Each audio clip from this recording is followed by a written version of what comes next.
자, 이번 시간 이제 조선 후기 정치입니다. 우리가 드디어 이제 조선 후기로 들어왔습니다. 페이지는 216쪽 조선 후기. 우리가 이제 조선 후기 같은 경우는 조선 전기의 정치편에서 제 붕당 정치하면서 일정 부분 말씀을 드렸어요. 그렇죠? 자, 조선 후기라고 하면 우리가 그 임진왜란 있지 않습니까? 그렇죠?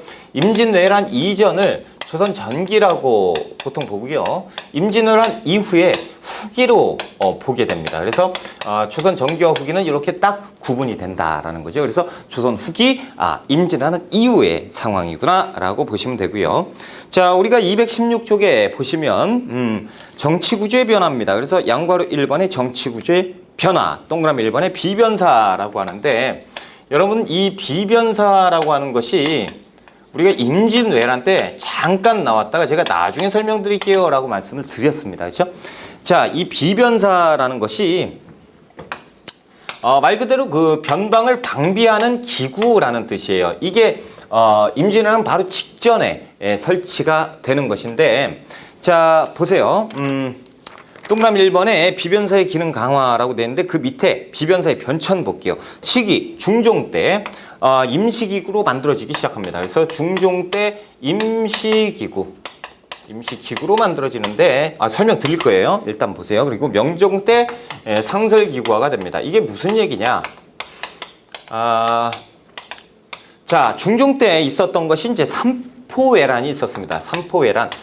세계 항구 쪽에서 외놈들이 이제 난을 일으켜버린 거죠. 그것이 삼포회란인데, 이때 엄청났어요. 윗동네에서는 또 여진족이 활거하고 있고, 아래에서는 또 왜구가 쳐들어오니까, 조선 정부에서 이제 정신을 차릴 수가 없죠. 그래서, 야, 이걸 막아야 되는데, 지금 막을 수 있는 군대 담당하는, 곳이 어디죠? 병조예요. 이 병조 혼자 다 하기가 어렵고, 또 고관도 한정돼 있잖아요. 그렇죠? 그러니까 안 되겠다. 그래서 임시적으로 이 변방을 막을 수 있는 기구를 만들어야겠다. 이게 뭐예요? 변방을 방비하는 기구를 만들자. 그래서 일단 만들자라는 거예요. 그래서 임시기구로 만듭니다. 이 비변사는요, 임시기구니까 예전에 도병마사 있지요. 고구려 시대 때 도병마사, 그런 거로 기억하시면 돼요. 자, 원래 왕 밑에 뭐가 있죠? 의정부가 있습니다. 의정부가 있고 또 육조가 있지요. 그래서 이들이 하는 역할이 다 있어요. 그런데 비변사를 만들면서 의정부의 고관, 육조의 고관들이 다 비변사로 가서 정치를 보겠죠. 그렇죠? 일단 변란이 있으니까 이 변방을 방비해야 되잖아요. 그렇죠? 전란을 막자. 그래서 최초로 임시기구로 만들어지게 되는 것이 비변사입니다. 이 비변사가 삼포회란 때 이 삼포회란을 잠재우고 이제 임시기구니까 해체해야 되잖아요. 해체하려고 그랬었는데 을묘외변이 바로 터지는 거예요. 을묘외변이 터지니까, 야, 이거 뭘 해체를 해? 안 되겠다. 야, 우리나라 너무 지금 외침이 많으니까 그냥 만들어 놓자. 그래서 상설기구화가 돼버려요. 그러면서 문제가 이상해지는 거죠. 자, 왕 밑에 의정부와 육조가 있습니다. 그래서 의정부에 기구가 있고 건물이 있어. 그 안에서 이제 일을 보고, 육조의 건물들이 다 있는데 거기에서 일을 보는 거예요. 근데 여기에서 일을 봐야 되는 고관들이 저기에 이상한 비변사라는 건물 만들어 놨는데 거기에서 다 일을 보는 거죠. 그러니까 이 육조에 있는 사람들이 결제 올라가서 의정부에 결제를 봐야 되는데 의정부에 사람이 없으니까 어디로 가요? 비변사로 가요. 그러니까 비변사에 있는 사람들도 짜증이 나는 거야. 야, 너네 일로 와. 너네 일로 와서 일 봐. 그러면서 육조에 있는 애들로 끌어다가 비변사 밑에다가 놓고 일을 보게 되는 거예요. 그러니까 비변사가 이상해지면서 비변사가 점차적으로 강해지는데, 왜 그러냐면 선조 때 뭐가 터지죠? 선조 때 임진왜란이 터져버리잖아요. 그러니까 전쟁, 아주 그냥 전면전 전쟁이 터졌단 말이죠. 그런데 지금 의정부 육조 지금 행정 업무 보고 있겠습니까? 전치 상황인데, 그러니까 비변사가 미친 듯이 강화된, 이때 이후로 조선 후기부터는 비변사에서 업무를 다 보게 되는 거예요. 야, 여기에서 그냥 다 보자. 무슨 전쟁이 터졌는데 무슨 정치, 여기로 와서 봐. 나 여기에서 일 봐야 돼. 그러면서 사람들이 다 여기로 오죠. 의정부와 육조는 건물이 있나요? 있지요. 그런데 사람이 없어요. 비변사의 건물에 가서 다 일을 보고 있는 거죠. 그러니까 정치가 이상해져요. 그러면서 왕도 이제 비변사하고만 얘기하게 되고 이렇게 되는 거예요. 그리고 임진을 한 이후에 비변사가 기능이 강화되면서 의정부와 육조의 기능이 땅에 떨어져요. 이른바 이름은 이때 유명, 실무가 없는 거예요. 무실. 필요가 없는 기관이 됐어요. 유명무실화 돼버리는 것이 조선 후기 상황입니다. 그래서 비변사에서 그 왕실의 행사나 그리고 그 제사나 이런 것도 다 비변사에서 주관을 해요. 이 이름은 뭐예요? 변방을 방비하는 기구인데 정치를 다 하고 있다. 점차적으로 이상해지고 있죠. 자, 동그라미 1번에 비변사의 기능 강화입니다. 비변사는 임진을 한 이후 군사 문제뿐 아니라 외교, 재정, 사회, 인사 이런 문제 모든 문제를 다 총괄하고 담당을 해버렸다. 그 표 밑에 보시면요. 결과 비변사의 기능이 강화되니까 왕권은 약화되고 의정부와 육조의 기능도 유명무실화되면서 이 통치체제가 흔들리니까 나라가 흔들리는 거죠. 그렇죠? 자, 양과로 이번에 권력기구가 변질됩니다. 3사가 변질돼요. 3사는 권력기구죠. 이 권력기구가 이상한 쪽으로 가버립니다. 이 권력 이조전랑을 차지하는 정당은 상대 정당을 가지고 그냥 모함하고 역모로 놀고 막 이렇게 돼버리고, 그리고 이조정랑에 있으니 이조의 권력, 병조의 권력자는 상대 당이 아니고 우리 당에서만 막 뽑는 거죠. 이 전랑직에 이제 그 변질이 있으면서 이 정치 기강이 문란해집니다. 군사제도도 변화하는데 군사제도는 조선 전기 때는 5위였죠. 5위였는데 후기로 가면서 이 시스템이 다 무너져 버리죠. 왜? 임진왜란 터졌잖아요. 그러면서 5위 제도로 안 돼. 그러니까 5군영을 만드는데 이 5군영의 첫 번째 군대가 뭐였다고요? 훈련도감이었죠. 훈련 도감을 만듭니다. 그래서 포수사수 살수 이 삼수병을 양성했는데 이것이 선조 때 만들었고, 그리고 선조 다음에 인조 때 막 정묘호란, 병자호란 이런 호란이 있었잖아요. 그렇죠? 이들하고 싸우면서 어영청을 만들었고, 그리고 총융청을 만들었고, 수어청을 만듭니다. 그리고 이제 그 장희빈 숙종 때 금위영을 만들어요. 그래서 금위영을 만들면서 이 5개의 군영이 만들어지니 훈련도감, 어영청, 총융청, 수어청, 금위영인데 우리는 이렇게까지 알 필요는 없고 일단 훈련도감은 반드시 외워야 되는 것이고요.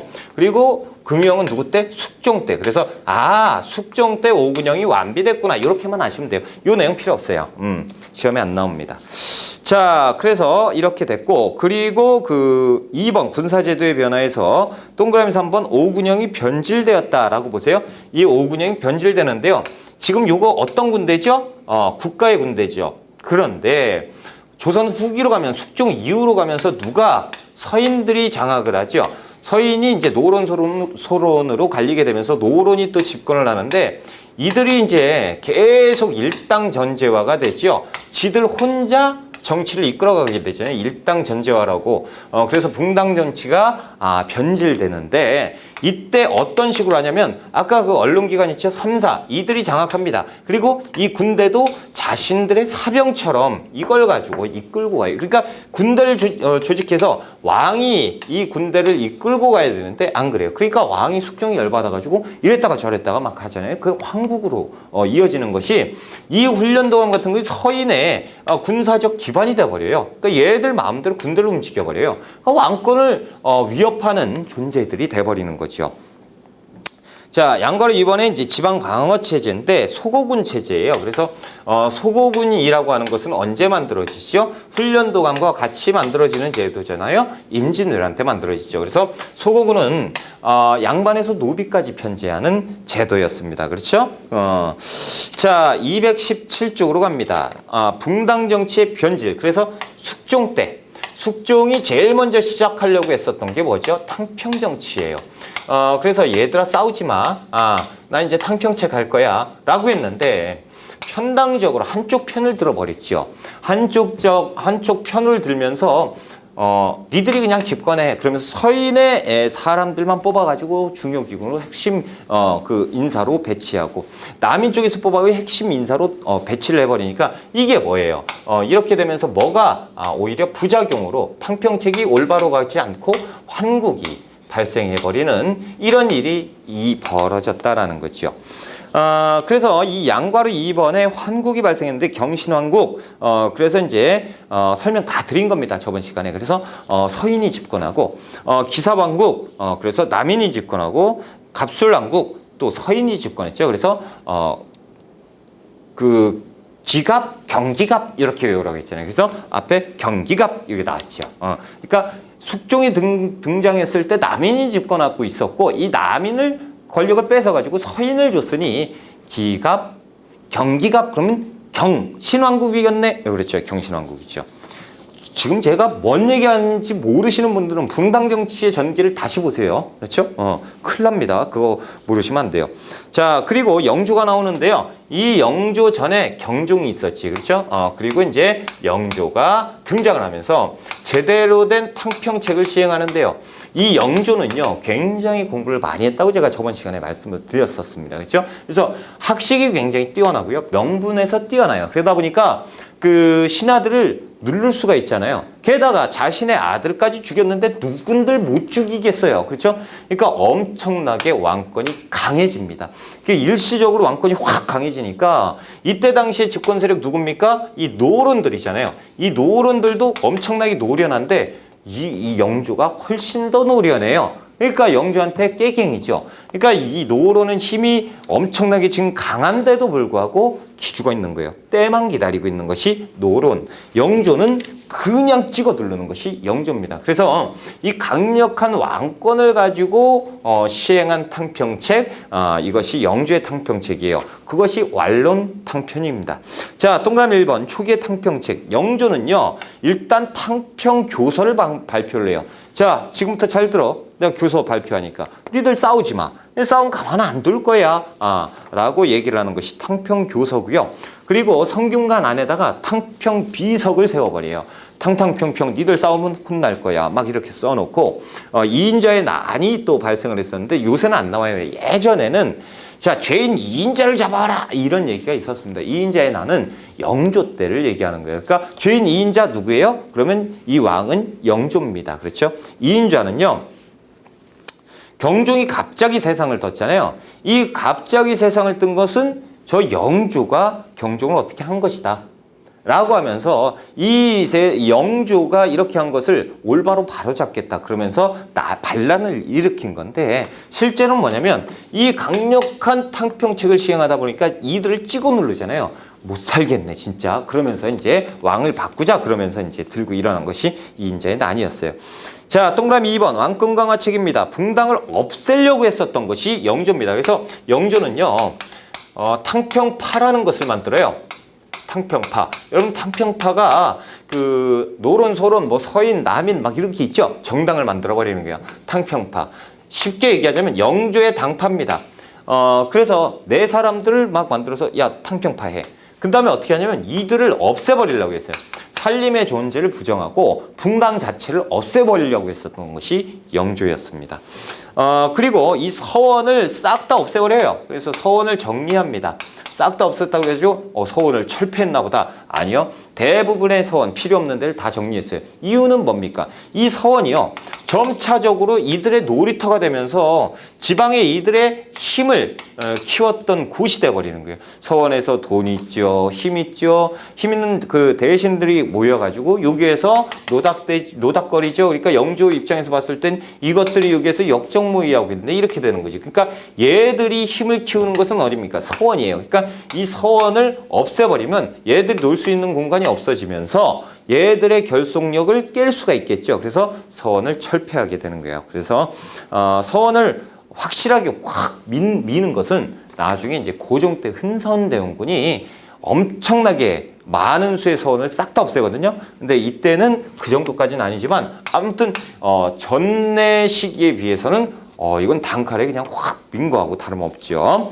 자, 그리고 이조전랑의 권한을 약화시키는데, 자, 이 당시에 이조전랑이 무엇을 했냐면 후임자를 청거합니다.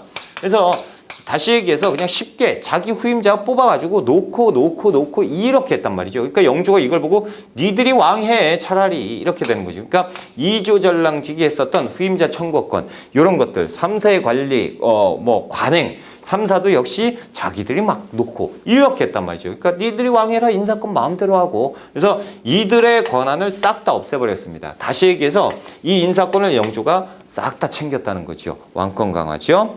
자, 양과로 이번에 영조의 개혁 정치인데 속대전이라는 법전을 만들었어요. 그래서 야, 시끄럽고 이제부터 또 새로운 법이야. 예전의 법대로 하니까 니들이 다 손댄 거 아니야. 안 돼. 이제 새로운 법으로 또 가는 거예요. 이거는 새로운 법이 아니고요. 경국대전부터 계속 손질해가지고 개정한 겁니다. 그래서 속대전도 개정한 거예요. 그래서 몇 가지 더 집어넣을 거 집어넣고 개정할 거 개정해가지고 만든 법전이 영조 때 속대전. 자, 가혹한 형벌을 폐지합니다. 이때 막 형벌이 엄청나게 심한 형벌이 있었어요. 막 사람을 막 고문하면서 죽이고 막 이런 거 되게 많았거든요. 이 가혹한 형벌이 없어집니다. 자, 그리고 사형수에 대한 삼심제. 사람을 죽이는데요. 사형이야. 안 되겠어? 야, 세 번 재판에 확실하게 해 삼심제를 시행합니다. 그것이 영조고요. 자, 민생 안정을 위해서 균역법을 시행하는데 이것은 경제편에서 제가 다시 설명해 드릴게요. 외워야 돼요. 균역법. 신문고를 부활시키는데 신문고를 최초로 만든 사람 누구예요?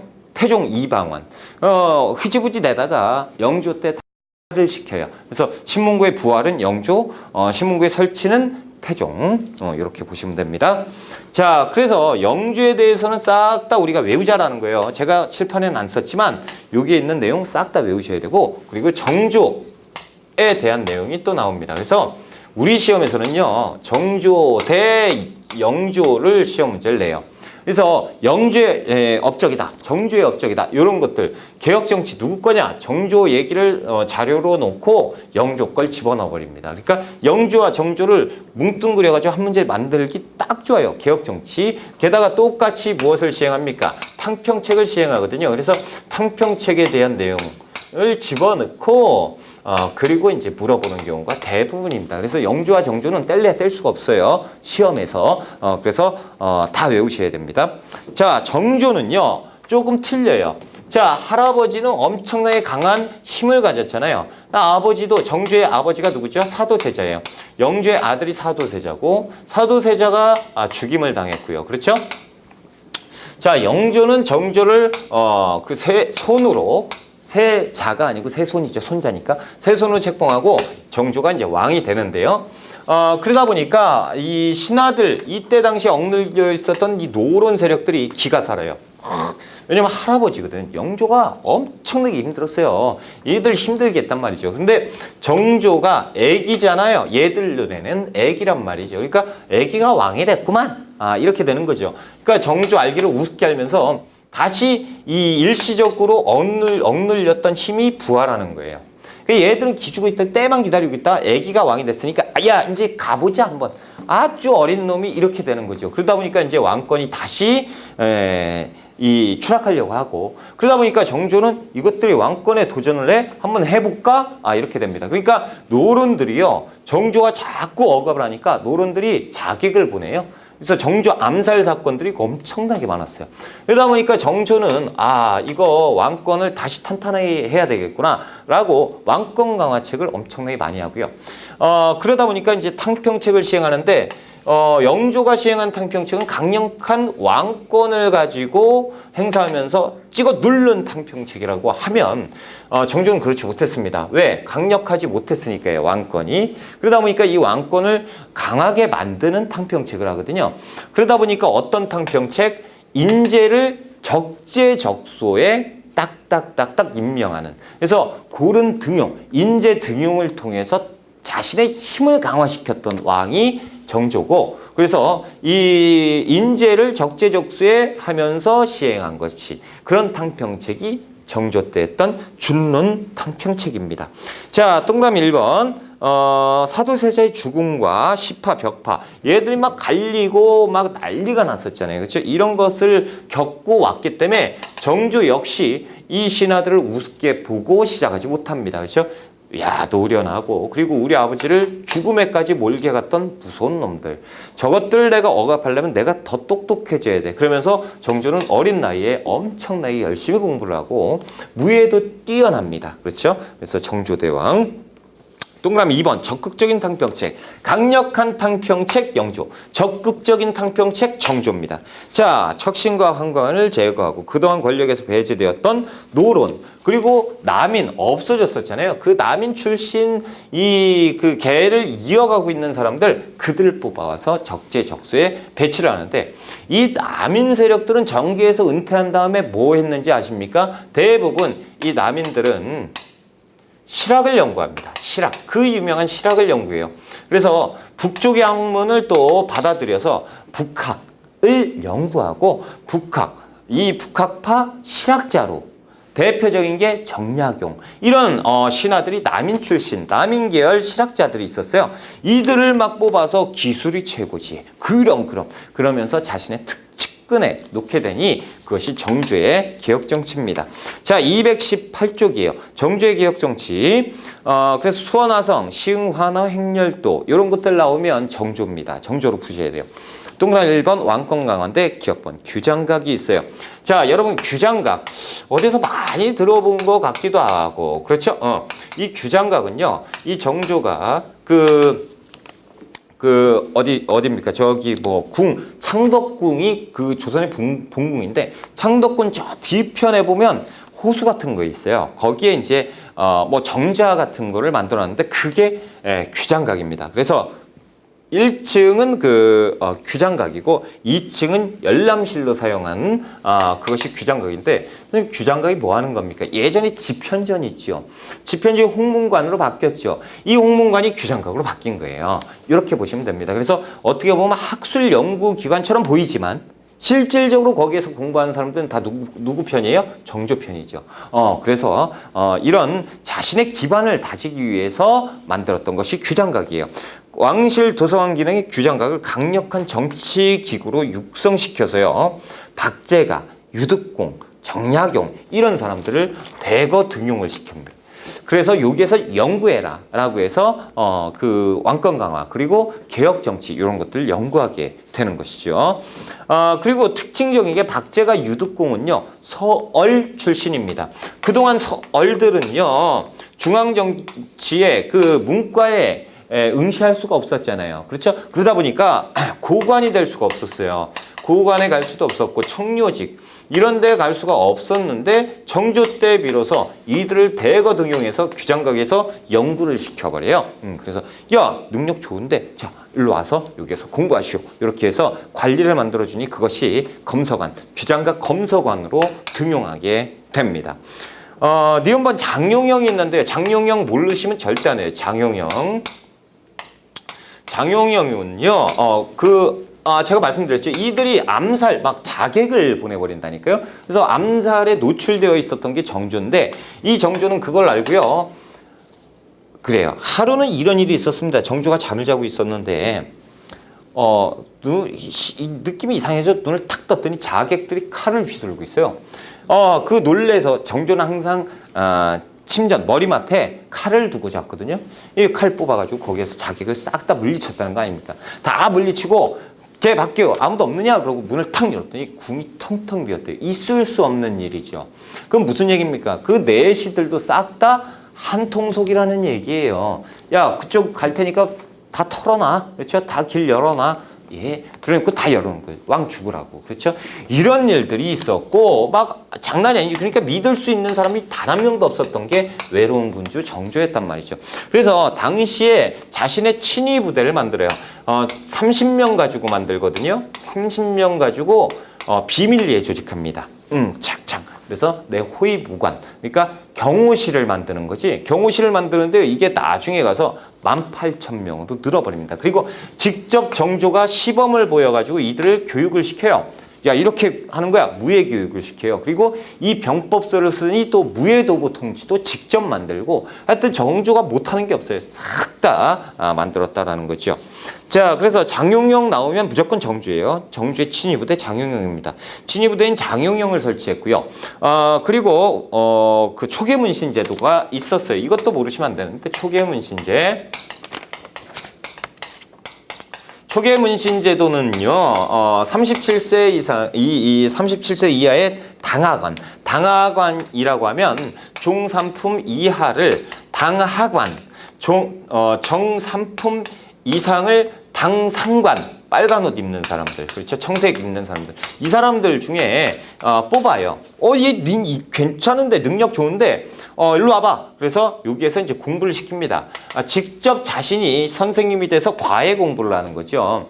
그래서 이들을 뽑아가지고 40세가 되면 내보냅니다. 자, 이제 수료증 주고 나가세요 라고 하고 시험을 보게 하죠. 그래서 시험을 봐서 빨간 옷을 입히는 거예요. 그럼 어떻게? 내 옆에 두게 되는 거죠. 이게 초기의 문신제입니다. 화성을 건설하는데요. 화성이라는 곳, 수원 화성 있죠? 수원에 화성을 짓습니다. 그래서 이 화성을 짓다라는 것은 제2의 수도를 만드는 거예요. 그래서 만약에 변란이 있거나 그러면 이동해서 화성을 궁으로 삼는 거지요. 군사기지로 삼아서 이렇게 하려고 했었고, 겉으로는 어떻게 했냐면 이 수원을 상공업 도시로 육성을 시키려고 했습니다. 실제로도 상공업 도시 육성, 그리고 이제 군사 기반 확보, 이 두 가지 의미가 있었던 게 화성 건설이에요.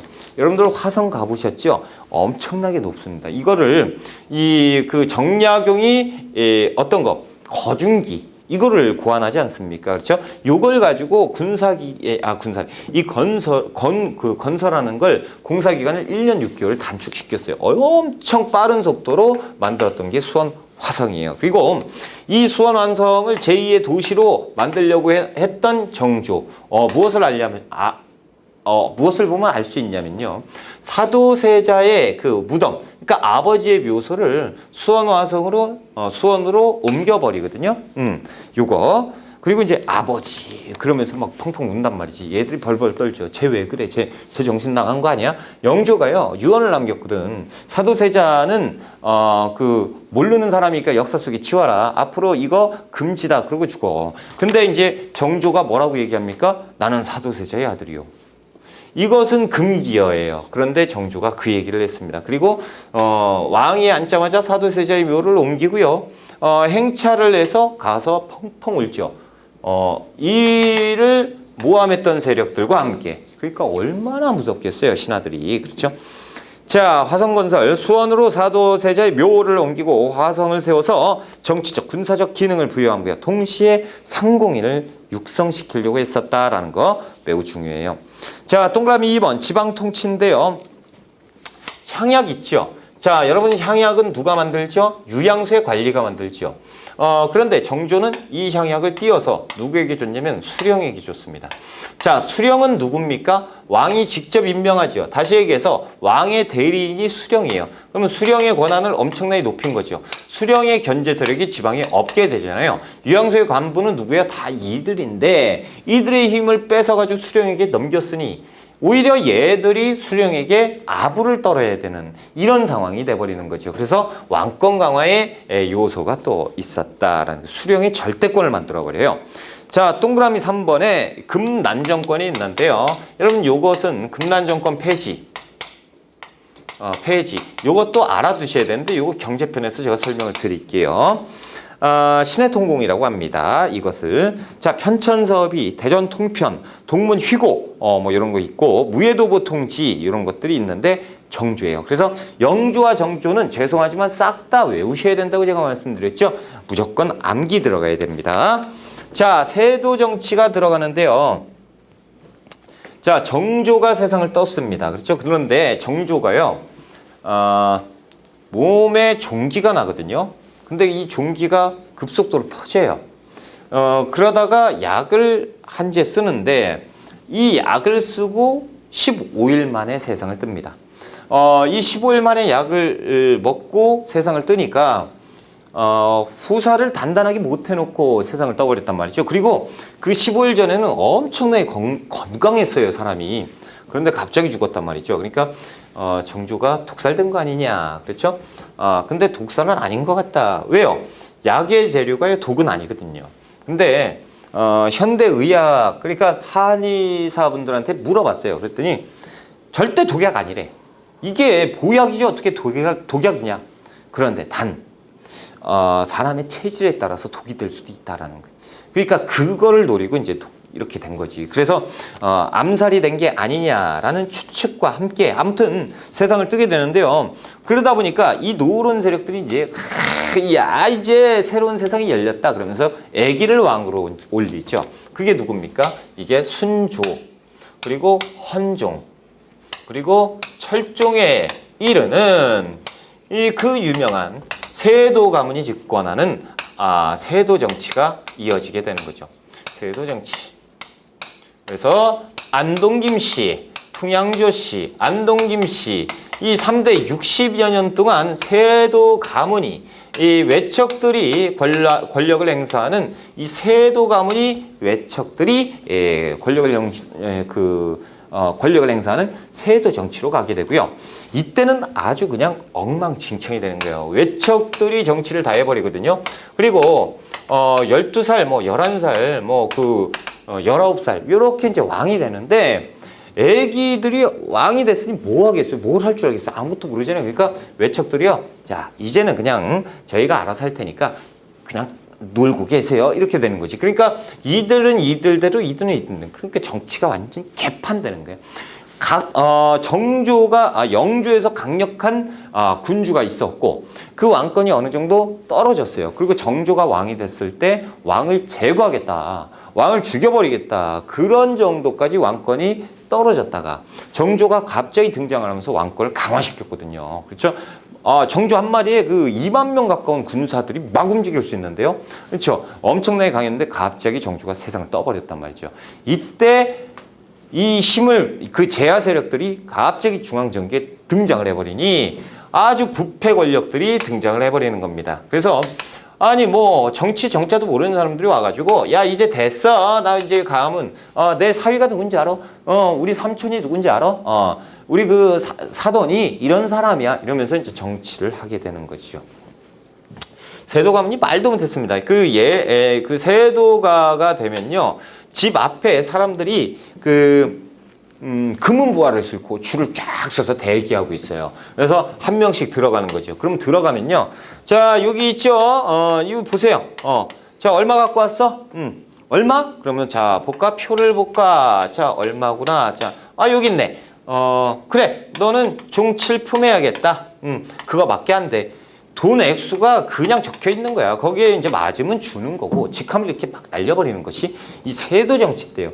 이 세도 정치 때는요, 왕이고 뭐고 없는 거예요. 그러니까 왕은 그냥 없는, 왕이 공석인 거예요, 실질적으로. 그러니까 탐관 오리들이 들끓고요. 백성들 막 수탈한 걸, 그건 당연한 것이고, 왜요? 보세요. 뭐 했어요? 관직을 돈을 주고 샀지요. 자기 전 재산을 다 털었단 말이죠. 관직을 얻었어요. 그러면 관직을 얻었으니까 뭐 할 수 있어요? 가서 그냥 막 건드는 거예요. 그렇죠? 그러니까 농민 수탈하는 거 일상고요. 장난이 아니었단 말이죠. 그래서 세도 정치 때는 아주 그냥 그 농민들이 백성들이 살기 엄청나게 고단했다라는 거죠. 218쪽입니다. 세도 정치예요. 그래서 양괄호 1번 정의. 정조 사후 3대 60여 년 동안 안동김 씨나 풍양조 씨 같은 외척 세력이 정치 권력을 독점해서 행사하는 이 시기를 세도 정치라고 한다. 양괄호 2번의 정계 초기의 세도 정치 순조 때 11살에 순조가 왕위에 올랐고요. 안동김 씨가 그렇죠. 동그라미 2번 세도 정치가 돌죠. 헌종 때 8살짜리 왕이 등장을 했어요. 풍양조 씨가 외척이 됐고 철종 19살 철종이 됐습니다. 선생님 19살이면 좀 어느 정도 되지 않았습니까? 그렇죠. 그런데 이 철종은요. 왕이 될 사람이 아니었고 왕실 교육을 전혀 못 받고 밖에서 19살까지 살았던 사람이에요. 그러다 보니까 이제 세력들이 와서 당신이 왕 해야겠는데요. 그랬더니 이제 철종이 죽어도 안 한다고. 난 안 한다고 하다가 그러면 조건이 있어. 뭐예요? 나는 그냥 왕 안 할 테니까 당신들이 해요. 저는 그냥 놀고만 있을게요. 그러시든가요. 우리가 원하던 바입니다. 그래서 왕에 앉은 분이 철종입니다. 근데 이제 철종은 왕에 앉아서 조금 이제 군주다운 면모를 조금 보였는데 그것도 이제 안 되죠. 그래서 세도 정치가 이제 이렇게 이제 이어지게 되는데 아무튼 219쪽입니다. 이 세도 정치 시기의 폐단을 볼까요? 동그라미 1번. 붕당 정치가 붕괴돼요. 아, 무슨 붕당 정치입니까? 이 외척 가문이 되면 그냥 끝나는 거예요. 무슨 붕당, 아, 야, 나 노론 벽판대 훅 키고 있네. 야, 나 안동 김씨야. 아, 그러십니까? 완전히 그냥 붕당이 무너지고요. 이 외척 세력이 그냥 끝나는 겁니다. 독점. 정치 권력 이런 표현도 필요 없어요. 정치 권력은 없어요. 누구? 외척 끝. 이렇게 되는 거죠. 자, 동그라미 2번 권력 구조의 변화. 의정부와 육조의 유명무실화. 당연한 거 아닙니까? 이들이 어디 피변사 장악하는 거죠. 그렇죠? 피변사에 가서요. 아무한테나 그냥 야, 너 일로 와봐. 너 돈 있어? 갖고 와봐. 너 피변사 관리해. 그냥 막 집어넣는 거죠. 그러니까 의정부, 내가 원래 과거 시험을 봐서 의정부인데 과거 시험 같은 소리 하고 있어. 그죠? 의정부와 육조 완전 무시되는 거고. 자, 니은번 피변사 권한 강화됐고요. 디귿번 수령권의 절대화. 이거 누가 수령권을 절대화시켰죠? 여기 정조. 정조가 수령권을 절대화시켰잖아요. 이게 아주 요때 가서 부작용이 있는데, 자, 이제 수령은 지방에서 실질적인 왕이 되는 거죠. 수령을 견제할 수 있는 세력이 아무도 없다라는 거죠. 누가 이렇게 만들었어요? 정조가 만들었어요. 그런데 이것이 왕권 강화로 이어져야 되잖아요. 이것이 누구와 강화돼요? 외척 세력과. 그렇죠? 세도 가문과 이렇게 돼버리니까 부패 권력이 돼버리는 거야. 그러니까 수령이 그냥 마음 먹고 아무거나 해버려요. 그러니까 이제 뭐가 떼면 뭐가 뛴다고 그 수령을 보좌하는 향리들이요. 쥐들 두고 막 수탈하고, 야, 우리 사또께서 그렇게 하셨는데, 사또 이만큼 갖고 왔는데, 아유, 어떻게, 야, 너 이거 먹어. 이거는 네 고생했어. 완전 부패 집단이 돼버리는 거죠. 수령을 견제할 수 있는 지방 세력도 없어지고요. 그리고 2번 세도 정치기의 농민봉기죠. 자, 보세요. 못 살겠죠? 사람들이 죽겠습니다. 그래서 세도 정치 때 농민들이 봉기하기 시작합니다. 농민봉기.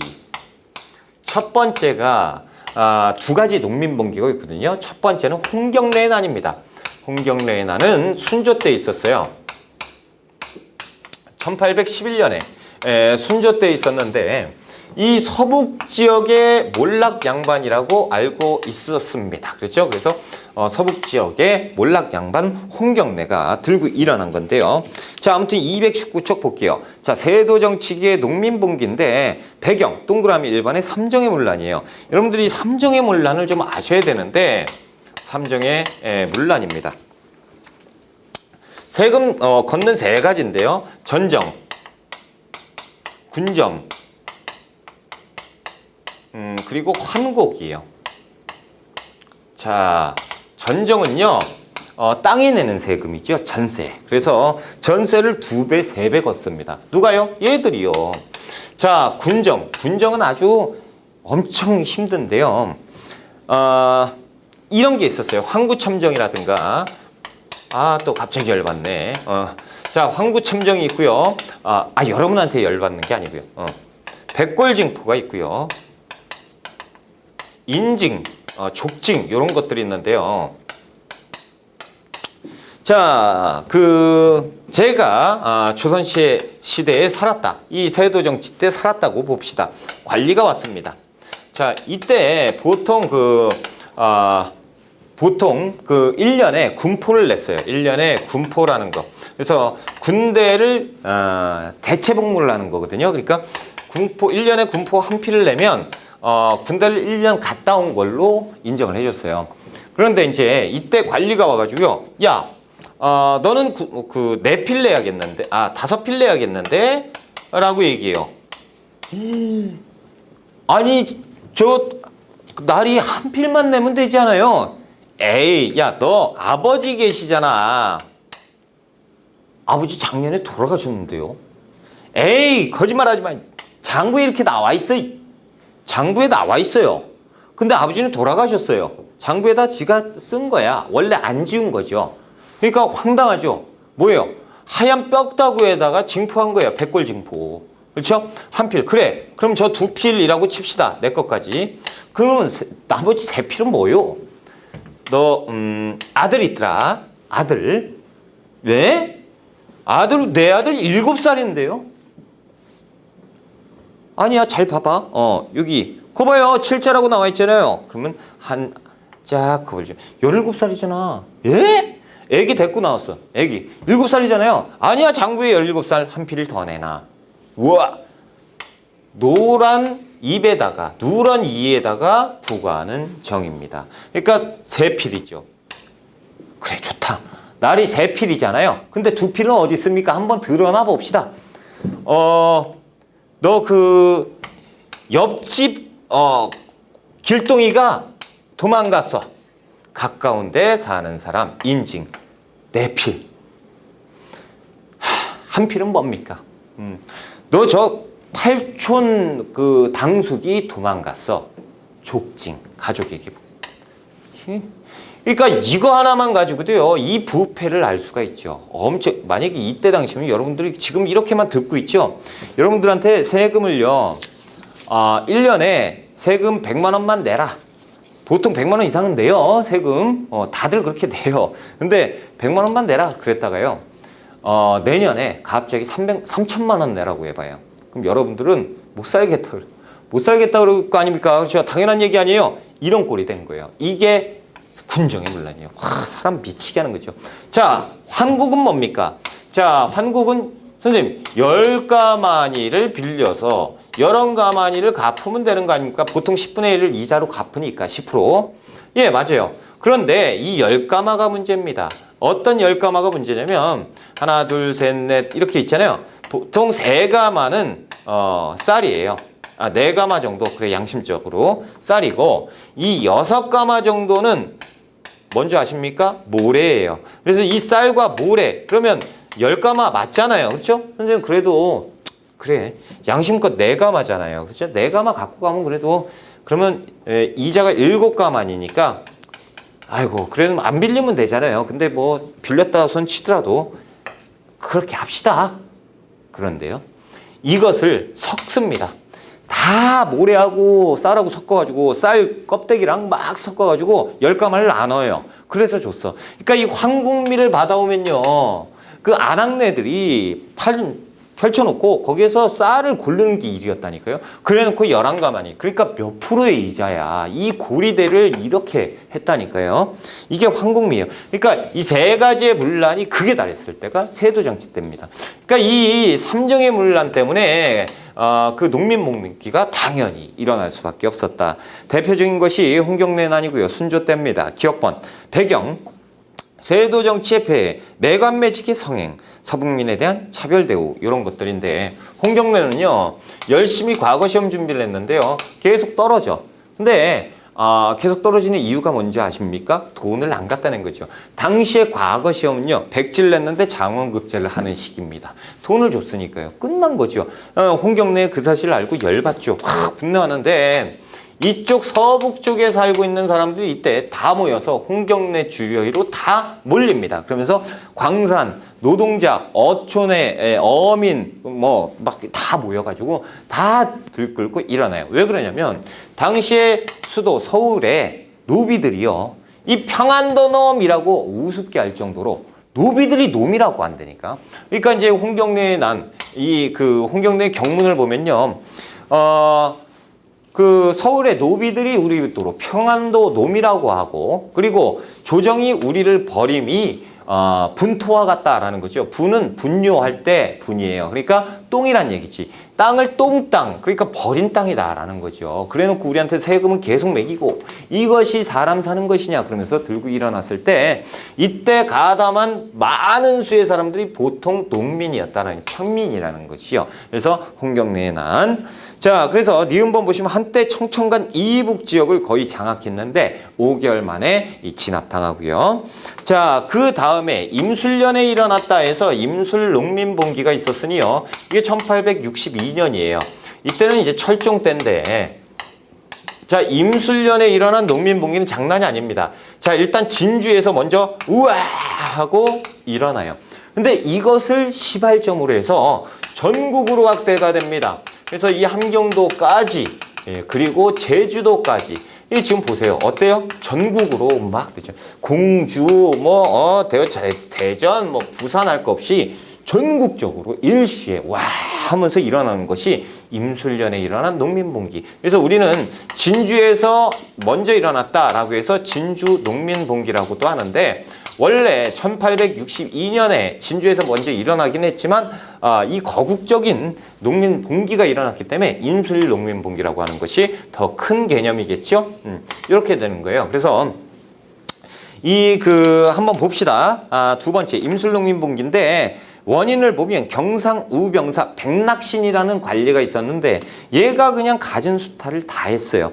그러니까 농민들이 몰락양반, 유계춘을 중심으로 해서 봉기를 하게 됐어요. 진주를 중심으로 북쪽의 함흥부터 남쪽의 제주까지. 그때 이제 결과 정부에서는요 안핵사라는 감찰관을 파견합니다. 그래서 그 안핵사도 파견하고요. 그리고 안핵사가 봤더니 이 삼정문란이래. 이것 때문에 일어난 거래요. 그래서 철종이 그렇다면 우리가 정부에서 삼정 이정청을 만들겠소라고 얘기하는 건데 이 삼정 이정청이 뭐냐면 이 삼정의 문란을 시정하겠다는 거죠. 그래서 삼정 이정청을 시정하겠다 그러면서 농민봉기를 어느 정도 잠재웠는데 실질적으로 이게 하는 일이 거의 없어요. 그러니까 실효성은 거의 없었다라는 거죠. 이 이후에도 계속 농민봉기는 확산이 되는 겁니다. 자, 220쪽 보세요. 일본과의 대외 관계인데요. 첫 번째, 외란 이후의 교섭이에요. 그래서 국교를 재개합니다.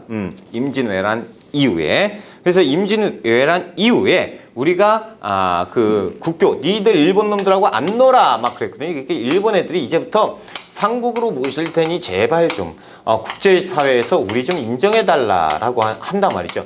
우리의 그 정권이 바뀌었을 때 국제사회에서 인정을 받고 싶어 하거든요. 그때 이제 어쩔 수 없다. 우리가 인정해줄게. 불쌍한 것들 하면서 보낸 사신달이 통신사라고 하는 사신달입니다. 그래서 조선통신사는 일본의 국빈 대접을 받았던 우리나라의 사절단이었다라는 거죠.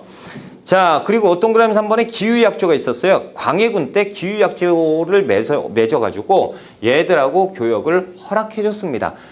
근데 이상한 거는 이것이 선택지로 잘 나오니까 광해군 때 기후약조라고 외워두세요.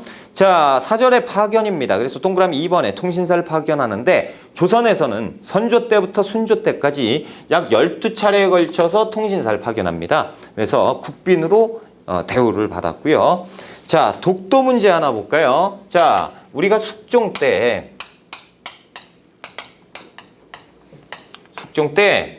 이 독도, 울릉도에 어민이 있었는데 안영복이라는 어민이 있었습니다. 이 안영복은요, 당시 그 호패를 보면 주인 얘기가 나와요. 그러니까 주인 얘기가 나왔다는 건 이게 노비일 가능성이 높고, 그리고 주인 얘기가 나왔으니까 이제 산업이일 가능성이 높은데, 이 산업이 안영복이 울릉도의 사람이었는데요. 이 울릉도에서 고기 잡기를 하고 있었고, 독도 쪽까지 가서 고기잡이를 하고 있었던 사람인데, 일본 놈들이요 6.25까지 와서 조업 활동을 하는 거야. 그러니까 이 안영복은 열받죠. 이것들이 지금 어느 나라 와가지고 지금 이러고 있어. 그래가지고 야 니들 안 가? 그러면서 막 쫓아내요. 그러니까 일본 애들이 메롱메롱하면서 이렇게 해서 도망갔단 말이에요. 이 열받는 거예요. 그래서 안영복은 일본까지 갑니다. 일본까지 가서 이제 여러 가지 내용들이 있는데 시간 관계상 생략하고요. 일본으로 가서 일본의 호키주 태수를 나오라고 해요. 태수라고 하면 우리로 따지면 지방관이에요. 지방관 나오라고 해가지고 야, 너 봐봐. 내가 울릉도 감세관인데 라고 얘기를 해요. 내가 노비인데 그럼 우습게 볼 거 아닙니까? 그러니까 울릉도 감세관인데, 그러니까 우리 울릉도의 지방관이야 라고 얘기를 한 거죠. 그러니까 당시 보세요. 통신사 뭐예요? 우리 국빈대우예요. 우리가 삼국이란 말이죠. 그때 일본의 태수 지방관 누가 더 높아요? 우리가 훨씬 높잖아요. 그러니까 얘들이 아이고 그러십니까? 왜 그러세요? 자, 잘 봐. 저기 보이는 거 조만한 섬이 있지. 저거 누구 거야? 제가 잘 모르겠는데 뭘 몰라. 지방관이 이 정도도 몰라? 뭐 당연한 거 아니야? 알아봐. 예. 그런 다음에 중앙정부에 얘기를 했는데 당시에 이제 중앙정부에서 그걸 다 알아보고 얘기를 해요. 야, 그거 우리 땅 아니야? 죄송합니다. 저게 조선 땅이 있네요. 저희는 몰랐습니다. 모르기는 앞으로 똑바로 해. 그리고 이제 오면 안 돼. 예, 죄송합니다. 저희가 혼내겠습니다. 그러고 나서 돌아왔으니 이것이 안용복의 활약이다라는 거죠. 이 내용을 듣고 조선 정부에서는 안용복 체포해라 그래가지고 안용복을 죽여라라고 했는데 곤장으로 이제 마무리했죠. 이것이 이제 안용복의 활약이었다라는 거예요. 아무튼 이 내용이 중요한 게 아니고 뭐가 중요해요? 안용복 선생이 활약을 했고 그리고 이때 일본 놈들이 어떤 반응을 보였어요? 독도 니네 땅이다. 그게 벌써 숙종 때 이런 일이 있었는데 독도가 지네 땅이라고 지금 우기고 있다라는 거예요. 분명히 자기들이 우리 땅 아니고 조선 땅이다라고 얘기를 했으면서 자 이렇게 해서 우리가 그 조선 후기의 정치편을 마무리를 졌습니다. 간단하죠. 근데 조선 후기는요. 이 다음에 경제와 사회편이 엄청나게 중요해요. 경제, 사회, 문화편. 그래서 지금 조금 쉬었다가 바로 경제편 들어가겠습니다.